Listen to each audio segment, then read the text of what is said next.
I'm Shehzad, and I've been to SIMBa before, but online. So let's move forward over and then we can start. Okay. Yeah. So yeah, so as I was saying, I've done a talk with SIMBa before, but that was online, so it's nice to see everyone in person finally. And all of you are doing different things, I suppose. All of you are working in different fields. I'm a number theorist. I'm at UNSW Canada. Analytic number theory in particular. You're doing your PhD or? A PhD. Yeah. I'm about to finish. Probably 8-9 months left. I assume your working programs related to what you're going to explain today? Yes, sort of, yeah. Yeah.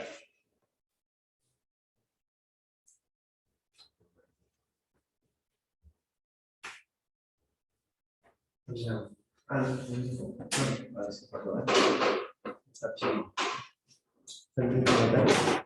Okay, hello everybody, and sorry for the delay.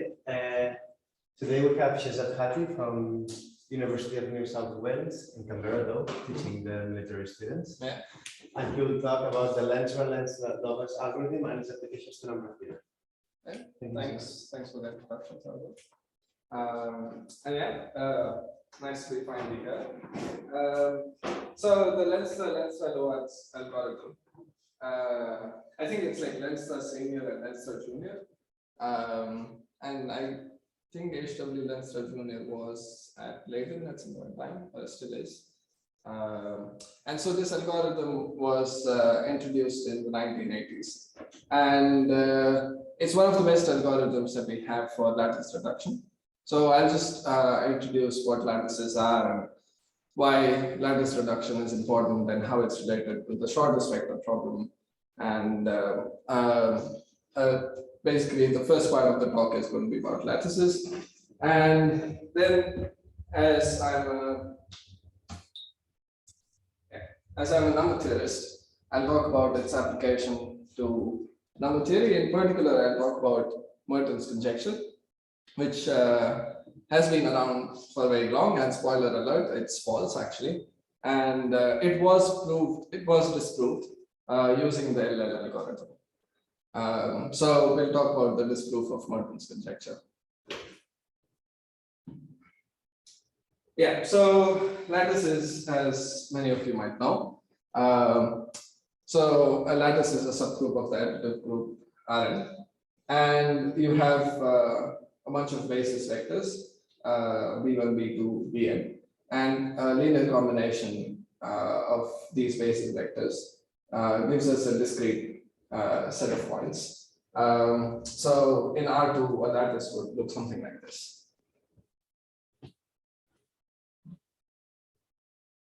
And so a basis of the lattice is not unique. There can be several bases that generate the same lattice. But what is unique is the volume of the fundamental region. So the fundamental region is defined as, so if you have the basis B, which is just the matrix with all the basis vectors, and you multiply that by x, where x can take values between 0 to 1, where the components of x can take values between 0 and 1, then you get the fundamental region. So pictorially, it looks like this.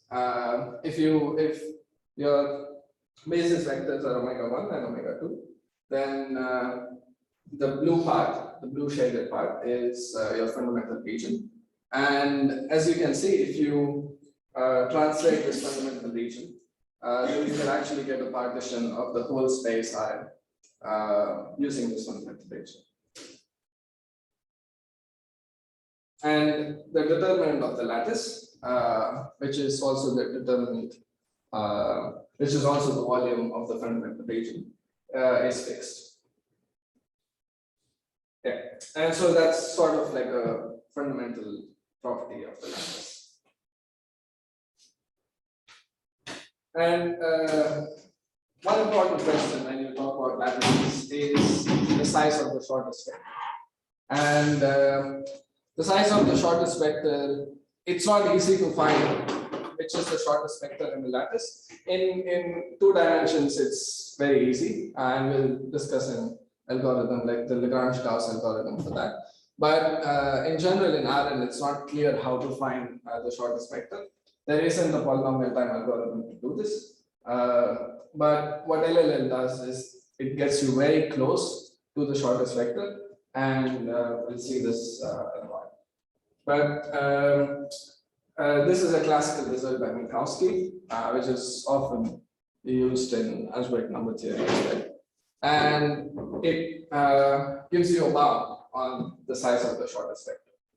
So if you have a convex set that's symmetric with respect to the origin, which means that if there is a point x, then there will also be a point minus x, and whose volume is greater than 2 to the n determinant of lambda, then this should contain a non-zero lattice point. And the shortest vector problem then is, as I alluded to it earlier, is finding the shortest non-zero vector in the lattice. And these days, this is getting a lot of attention as well, because with this you can do, there are ideas for doing lattice-based cryptography. And lattice-based cryptography is touted to be the post-quantum cryptography method. I don't know too much about it, but I know that SVB is important in this context as well. So Minkowski's theorem uses that the length of the shortest vector of an n-dimensional basis is greater than square root of n determinant of lambda to the 1 over n. And using this, you can find the bound. So this is again a pictorial example. So if B1 and B2 are your basis, then the red arrow gives you the shortest vector. Again, very easy to see this in 2D, but in higher dimension, it's a bit tricky. Right, so the goal of reducing the lattice basis is to find a short and nearly orthogonal basis without changing the lattice. Obviously, we want the basis of that lattice. And the relationship between SVP and basis reduction is that if you have a basis which is almost orthogonal, then the shortest vector of that basis is the shortest vector in the lattice. And so we want to produce, from a given basis, we want to produce a basis that's as orthogonal as possible. And what I mean by as orthogonal as possible is that you try to reduce its orthogonality defect. So the orthogonality defect is defined as delta B, which is just the product of this length of each of the basis vectors divided by the determinant of the lattice. Now, if the basis was perfectly orthogonal, then the volume of the lattice would be equal to the product of the lengths of the vectors. So in that case, the orthogonality defect would just be 1. So this is the best case scenario. But if the lattice doesn't allow for this, then the orthogonality defect would be greater than 1, and then we want it to be as less greater than 1 as possible. So yeah, we can prove that if we cannot reduce the basis further, then the shortest basis vector is the solution to the shortest vector problem. So in 2D, there is a classical algorithm given by Lagrange-Gauss and Gauss. I mean, separately, it's sort of combined now for the 2D lattice. And in the case of 2D, this is a pretty simple algorithm. And it looks very similar to the algorithm that you use to find a GCD of a number. So B1 and B2 are the 2 basis vectors. If B1 is greater than B2, then you swap them, and then you compute B1 dot B2 over B1 length of B1 squared. And then the symbol means that you find the nearest integer close to this number. So it's not the floor or the C function, you just find the nearest integer close to it. So, and then you compute the remainder, b2 minus qb1, and you set b2 equal to b1 and b1 equal to 1. And then you check again, if b1 is less than b2, then you repeat step 2 as you terminate the if b1. So this should remind you of how you find GCP.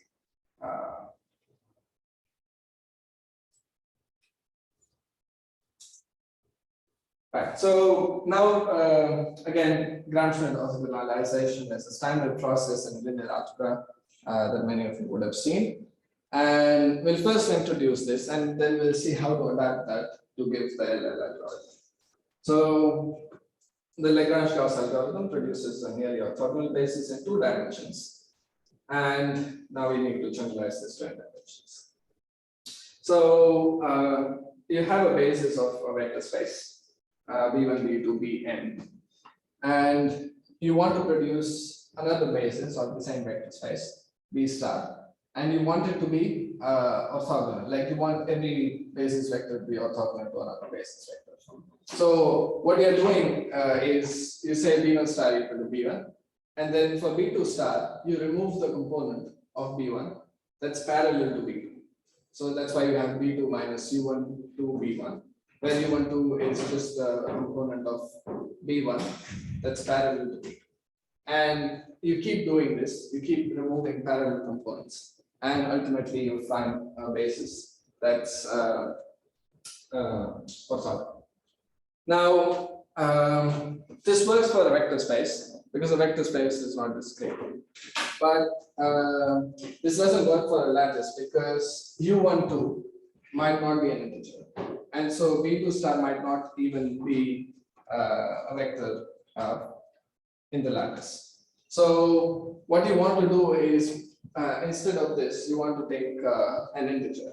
And so again, we use the same idea as before, as in the Lagrange-Gauss algorithm. Instead of just this, we use the nearest integer to U12. So let B be a basis for n dimensional lattice, and let B star be the Gram-Schmidt orthogonalization. Note that the Gram-Schmidt orthogonalization might not be a valid basis for the lattice. So we'll call that B star, and then we have this condition. As I said before, the LL algorithm doesn't produce a perfectly orthogonal basis because that might not even exist. But what it does ensure is these two things. So the two conditions are that each of the parallel components are less than half. And then for each I, bi plus 1 star plus ui I plus 1 bi star squared is greater than or equal to alpha times bi star squared. What this ensures is the ordering. So ideally what we want is b1 star or b1 star will be less than b2 star, less than b3 star, and so on, so that we can say that b1 star is our shortest vector. And this, the second condition ensures the ordering. And again, we need to introduce a reduction parameter because, as I said, it's not perfect. So this reduction parameter could be somewhere between 0 and 1. Often for analysis of the LL algorithm, we take alpha equal to 3/4, but anything between 0 and 1 will work. So that's what you mean by an LL reduced basis. And now we'll see the LL algorithm. So as I said, instead of UIM being just BM dot BI star divided by BI star squared, you take the nearest integer.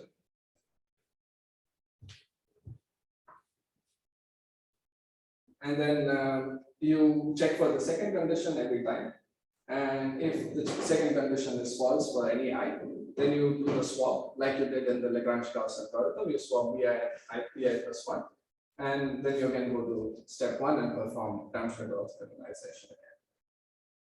And once it's true for all I, then you know that the two conditions for the LL reduced basis should be satisfied, and then you give output the basis. Just take the time. Okay. So now the application to the shortest vector problem is that the size of B1. So B1 should ideally be your shortest vector, and the size of B1 is less than 2 times n minus 1 over 2 times the length of the shortest vector. Lambda is the length of the shortest vector.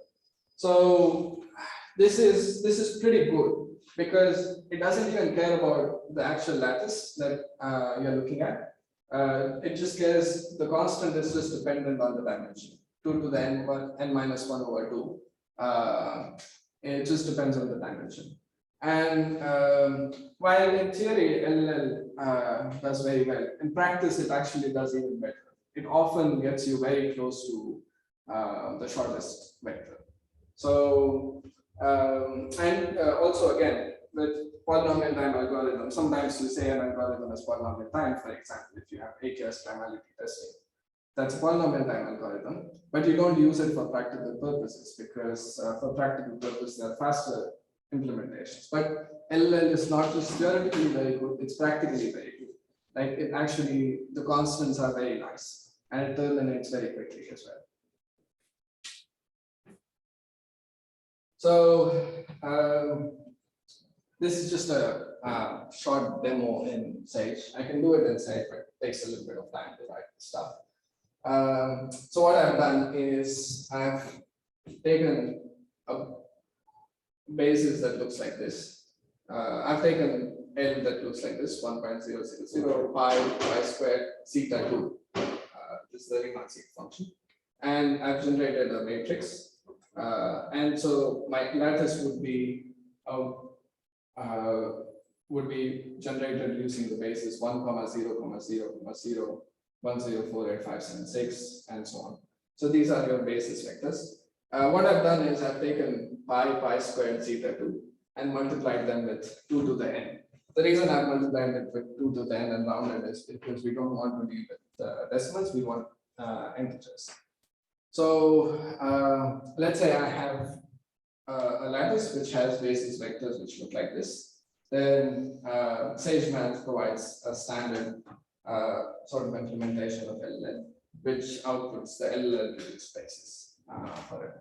So this is just a quick demo that you can do this using standard tools and Sage Math. So you can also do it in PariGP, etc. So now I'll get to the number theory part. So first I'll introduce Mertens conjecture, and then I'll talk about how LLL applies to Mertens conjecture. So Mobius function is a standard arithmetic function. Its value is 1 if n is equal to 1. Its value is minus 1 to the k if n is the product of k distinct primes, and 0 if it's log square. And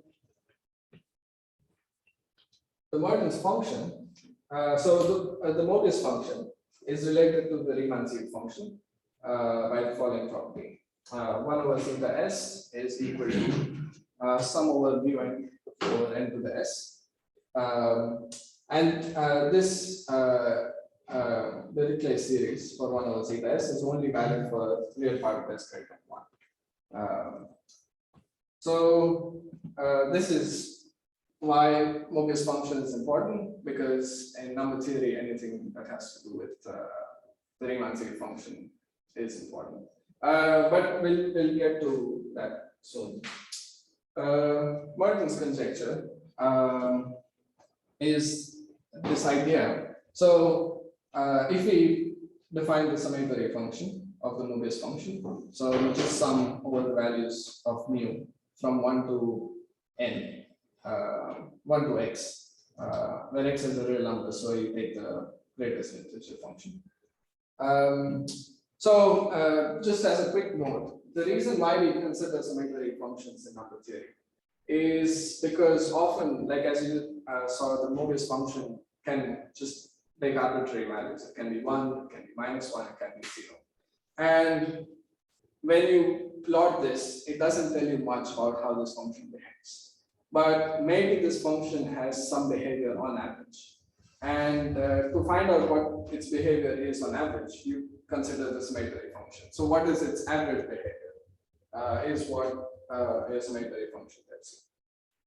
So this is pretty standard. Like for example, you can you have the prime indicator function, which will tell you whether the number is prime or not, and then you take the prime counting function, and then you have the prime number theorem, the prime counting function, which counts the number of primes up to a certain x. So Merten's conjecture is the claim that the absolute value of the Mertens function, which is the symmetric function, is big O of is less than c square root of x, where c is some constant greater than or equal to 1. Now the original Mertens conjecture was just for c equal to 1, but nowadays people prefer the Mertens conjecture for also c greater than 1. It's a bit problematic to call it Mertens conjecture because actually Mertens never made the conjecture, and also he wouldn't have wanted to because it's false. But he sort of indicated it in some letters and something. So now it's referred to as Mertens conjecture. So we have a proof, we have a disproof rather, when c is equal to 1. But we don't necessarily have a disproof for c greater than 1. So we'll see that soon. The reason why Merten's conjecture was important and is still considered important is because if mx is big O of x to the theta, then that implies that the Riemann seed function has no zeros in the right half plane, where the real part of s is greater than theta. So in particular, if you have theta equal to half, then that implies Riemann hypothesis, that you have no zeros in to the right of real part of s squared equal to half. And that's why people were really interested in it, because we thought, well, maybe this is one way to prove the Riemann hypothesis. Turns out it's not. Not just that, it's a pretty strong conjecture because it also implies other things apart from the Riemann hypothesis. Obviously, it doesn't, I mean, Riemann hypothesis is not false because the Merten's conjecture is false. It's not the other way around. Apart from the truth of the Riemann hypothesis, it also implies the simplicity of all the zeros. So if you assume the Riemann hypothesis, then all the zeros on the critical line, the real part of s equal to half line, should be written as half plus I gamma, where gamma is the imaginary part. And it implies that there is no linear dependence between zeros. So if you have C1 Ci gamma I, some sum of Ci gamma I equal to 0, then all the Ci's have to be 0. Oh, sorry, that's the second part. So simplicity of the zeros is about multiplicity of the zeros. That there is no double zero, there's no triple zero, etc. And the second part is the part about linear dependence. Now, we expect both of these things to be true. So the simplicity of the zeros, the idea that all the zeros should be simple is enshrined in this conjecture called linear independence hypothesis, often also called the grand simplicity hypothesis. You mean over Q? So the Ci, Q, when you say the combination of Ci gamma. Ci are Q, yes. So it's linear dependent. So Merten's conjecture implies that gammas are linearly dependent, and we don't want that to be. I mean, we don't expect that to be. We expect that gammas are actually linearly independent. And because of this implication, we first started doubting whether Merten's conjecture is true or not, because there is, I mean, it's hard to say one way or the other. It's a fact that it's very hard to give a proof for this. But we don't expect there to be any sort of linear dependence between zeros. So, although the numerical evidence supporting Merten's conjecture is substantial in the sense that we have checked up to 10 to the 16, Greg first did this, that there are no counter examples on 10 to the 16. The last implication suggests that the conjecture is too good to be true. And in 1985, Odlyzko and Riele finally proved that at least for c equal to 1, this conjecture is too good to be true, that the lim sup of mx over square root of x should be greater than 1.06. Now these values have been improved to some value like 1.3 or something. And the lim should be less than minus 1.009. So the method of the disprove was ineffective. And when you say ineffective, it can give a sense that it didn't actually work, but ineffective actually means that it did not yield a particular counterexample. So we know that Merten's conjecture is not true, but it did not yield a specific counterexample. It also did not yield an upper bound on the counterexample. But that was done later by Prince. Prince gave an effective disproof, which said that there has to be a counterexample before this absolutely humongous value e to the 10 to the 64. So again, you can see that there is no way you can compute up to this massive value to just find out a specific counterexample. And the work that I've been doing is to improve this upper bound a little bit. I won't be able to improve it to the extent where you can actually still use computers, but chip at it a little bit. And then eventually, hopefully, we can actually get a counterexample, which would be very nice. So let's just check the time. Yeah. So I'll go over this part a bit quickly. It's a bit theoretical. The idea is that you can't just to apply the LLL algorithm, you have to massage the problem into a slightly better problem. And to do that, you use Titchmarsh's exact formula. Titchmarsh, as some of you might know, is the author of the book on a Riemann-Zip function. And so he has this exact formula in terms of m naught x. And the second part, the second sum in this formula is conversion. So we don't need to worry too much about it. The first part might not be conversion. And in fact, we know that if you remove the x to the rho part, then we know that 1 over rho zeta prime rho actually diverges. But again, this is not the right form to apply the LLL algorithm. So what we do is we write it in terms of my, where x is equal to e to the y. And then we formulate it in terms of my equal to hy plus some error term. So error term was the one that converged.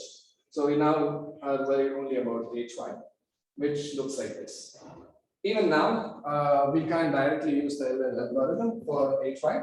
So what we do is we add some factor here, just in front of this, to make it nicer for analysis. This is again very standard in analytic number theory, where like when you have sums like this, you sometimes add a smoothing function and stuff like that to make it more amenable to analysis. So in this case, we multiply it by a Fourier kernel. There are again many Fourier kernels and which need to have some nice properties, which we'll go over in a minute. But the idea is that if lim sup hy is greater than 1, then lim sup my is greater than 1, and then we have disproved the Mertens conjecture. So instead of hy, we still need to get it into a slightly better form. So we consider hky, which is the convolution of hy with a Fourier kernel. The suitable function means that it has certain nice properties, like it's integral from minus infinity to infinity is equal to 1, and it's not just continuous, but it has nice differentiation properties. Again, we'll not go into this, but the idea is to introduce this k gamma just before the factor that we are interested in. So what we get so with this suitable function is that lim sup hy integral minus infinity to infinity kt, which is equal to 1, is greater than hky naught for some y naught. So if we can prove that for some y naught, hk y naught is greater than 1, then we'll have disproved Mertens conjecture. So you're Yeah.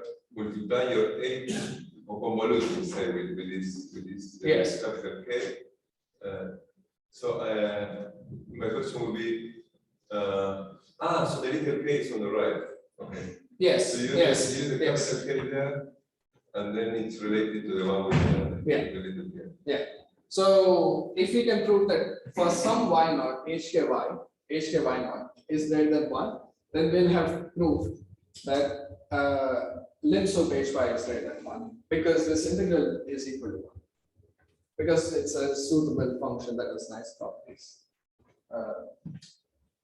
So yeah, it's a little bit technical, so I won't spend too much time there. In case of Odlyzko and Riele, they chose the fair kernel, which is a very simple function, which 1 minus t over t.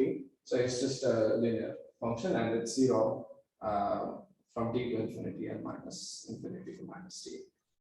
There are slightly better kernels as well. There's Zurkrat and theorem of kernel.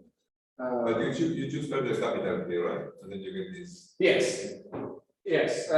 So capital K would be the Fourier transform of this, of small k. No. Yeah. And so what this does, why this function is good, is because it cuts off, because it's 0, it has finite support. So we only then need to consider gammas that are between minus t and t.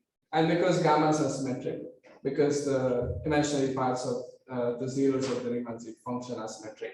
So we only need to then consider gammas from 0 to t.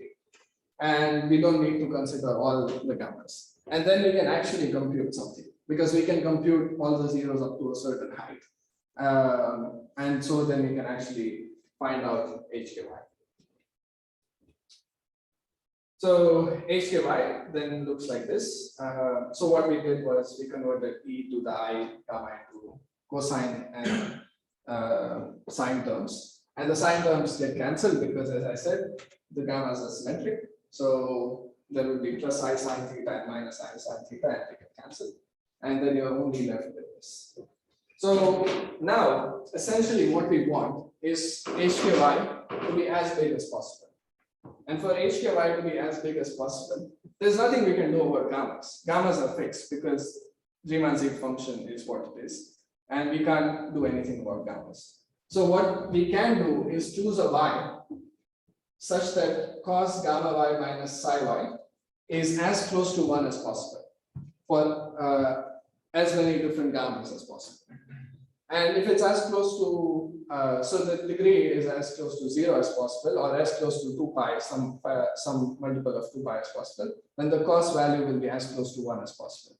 And that's how we can maximize HKY. So, because the first few gammas contribute the most, so we are only interested in the first few gammas. And as I said, I've just rewritten the previous sum in this form with alpha j, and alpha j is the other constants flying around.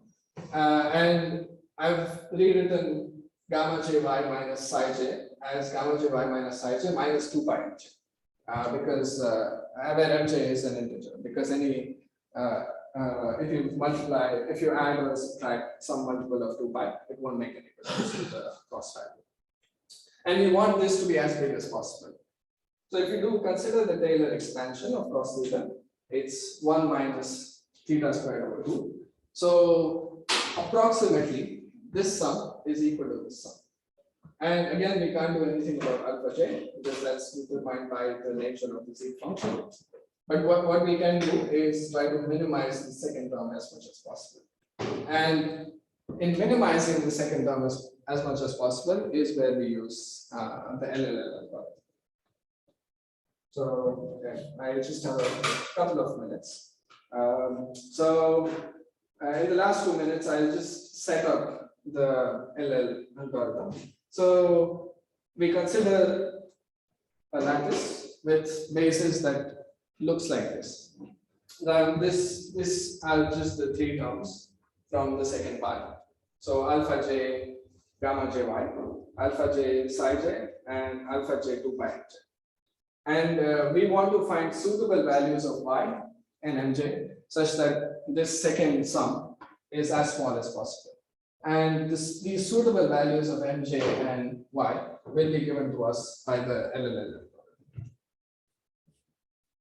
So this is the lattice that we consider with this particular basis.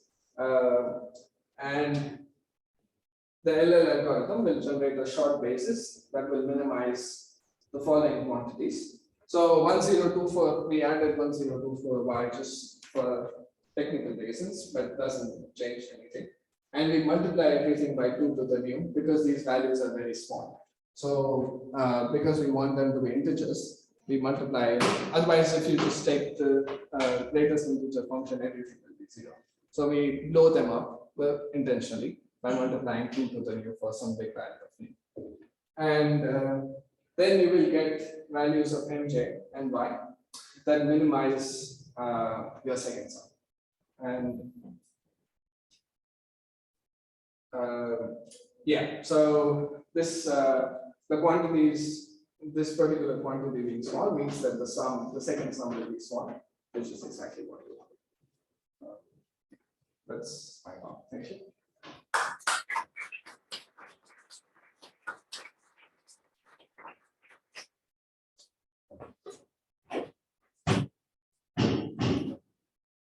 Thank you very much, Shehzad. So if there are any questions or comments, anybody would like to ask?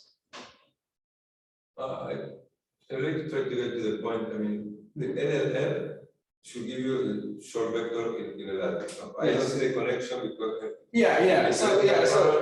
I don't have enough time to explain this, but the idea is that. What's the idea? Yeah.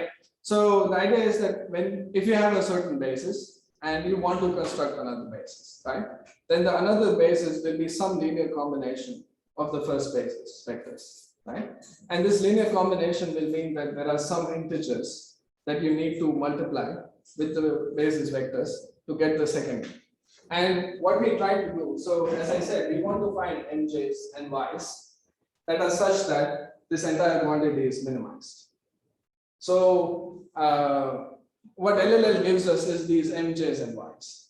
Yeah, so my question is, trying to say correction, when you apply LLL, like with a computer, the specifics, lattice, this is, you see my point? I mean, or my point is like, I see LLL like something more an algorithm, like short vector, but here it's like more theoretical, So what we do is we construct this kind of lattice. So this is a lattice that we constructed just for this purpose. So this lattice consists of terms, these three terms. And now we are saying that this is too big. Like this, the basis vectors are too big. We want the length to be as short as possible. So what can we put here? What mj's and what y's can we put here? So that these basis vectors will be as short as possible, which means that our overall sum will be as short as possible. But you have the actual zeros.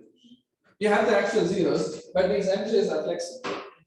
Because if I just go back quickly to this, it's minus 2 pi mj. Now mj can be any integer. It wouldn't change the cost value. So we have control over that. And we also have control over y. So what value of y and what value of mj do we choose so that this quantity is minimized? Okay. I hope that sort of answers the question. Optimize. Yes. Yeah. So in the actual like disprove of the conjecture, Disprove, they use like LLL and computer numerically. Yeah. Because using a bound like the so it's not enough. No, it's not enough. So what we want is, if I can go back to this thing. So we want that hk y naught is greater than 1 for some y naught, right? and we need to find out what that y naught is. And when we apply standard bounds, it doesn't give us anything greater than 1. So we need to find some specific value where this becomes greater than 1. And it's pretty rare. I mean, that's why Mertens conjecture was thought to be true for y, because this occurrence is very, very rare, and you have to go very, very, very far to actually find a place where it oscillates just beyond 1. So normal bounds, classical bounds won't do.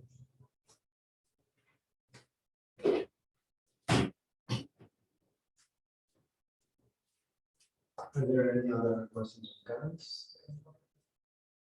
If not, let's thank you again for this.